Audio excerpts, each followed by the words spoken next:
Hello, everybody. Gary Laubach, Mike Joseph. We are behind the mic, and we're getting ready for the Patriot League opener as Fordham, the Rams, come to town to play at 3:30 at Fisher Stadium. This should be a very entertaining football game, particularly entertaining if the Leopards play like they did last week against Penn. So normally I talk about the opposition, Mike, but I'm kind of gung-ho to talk a little bit about Lafayette. They got points out of every aspect of their football team. You can't ask for more than that. Yeah, all three phases came together. They really played well. Obviously, the kicking game was there. They did a great job there. They had a couple nice returns. And then on the offensive defensive side, it was complementary. Their defense came up with big plays when they had to. And then when the offense had to respond, and they did have to respond in that third quarter, they did so. No question about it, and I'd love to look at the defensive side of the football. They created 3 turnovers, something they hadn't been able to do up until this point. And then, of course, Billy Schaefer with just an outstanding game, not only an interception, not only another one, but also a touchdown off of one of those. Yeah, he was phenomenal. And that all came off, obviously, the pass rush getting pressure in the quarterback's face. You could see the quarterback was a little confused at the end.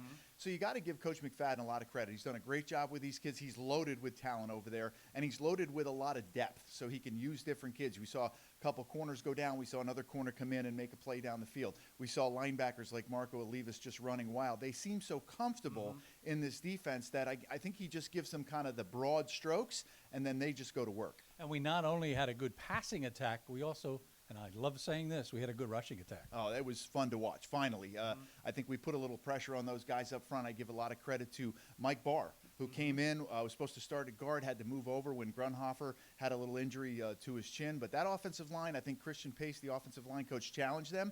I think they were up to the challenge. And it's so great when you can run the ball because that opens up everything for a young quarterback like a Sean Davis. Both teams are 1-3. Both teams are coming off wins, and a very impressive win, certainly by Fordham, as they take on Stony Brook and beat them 31-14.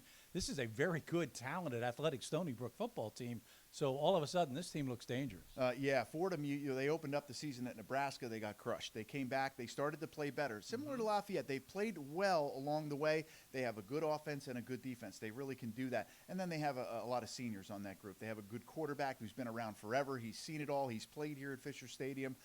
And they have a good running game as well. So they are very balanced, but they can really throw it. Yeah, they have 29 seniors on this football team, 8 fifth-year guys who came back to play, and a couple of graduate seniors also on the team.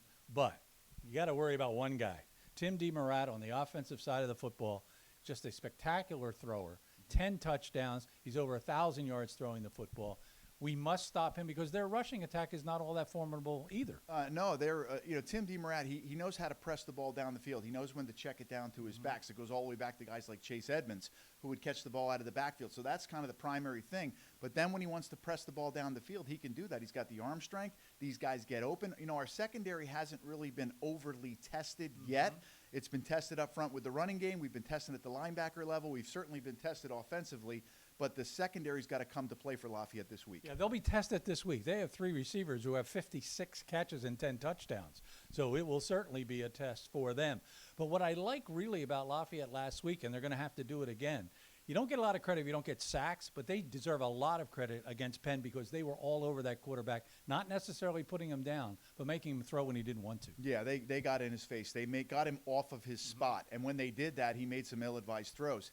It took a couple of series to get going, but once I think Malik Ham and the guys up front, I think Ian Grayson doesn't get enough credit. Not a big guy, but really controls the double-A gap in that 3-4 defense. They added Stevens to the outside. He started, came off the corner. You get Greenhill in there. They have some guys up front.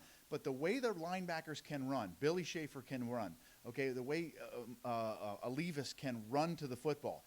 And then you add in guys like Deron Gilbert who step into the box. These guys are athletic all over, and they can match speed with anybody. Well, as we go to the defensive side of the football for the Fordham Rams, it's all about Ryan Greenhagen. Somehow you have to find him.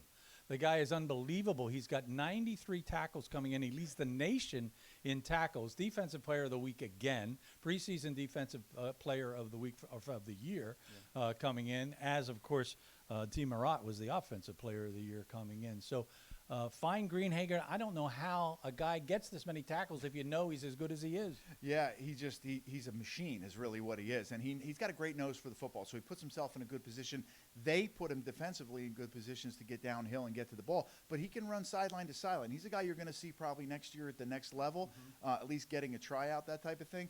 But that onus now goes on again, the offensive linemen out in space. Can they get to the second level? Can they just get a body on a body? Can we do that? Can we maybe get some of our running backs one-on-one? So the question is, can we move the pocket a little bit for a Sean Davis, get him away from Greenhagen, make Greenhagen run and not come downhill? That might be the trick. There's a lot of great defensive talent on the side of the football this Saturday. There's a tremendous amount of offensive talent on both sides of the football this Saturday. If you want to get an idea of how to defend it, Mike's he's looking at the 3-4 this week, right? The inside huddle. That's inside the huddle, so make sure you check that out too. For us, we'll be there. We want you there, 3:30 at Fisher Field.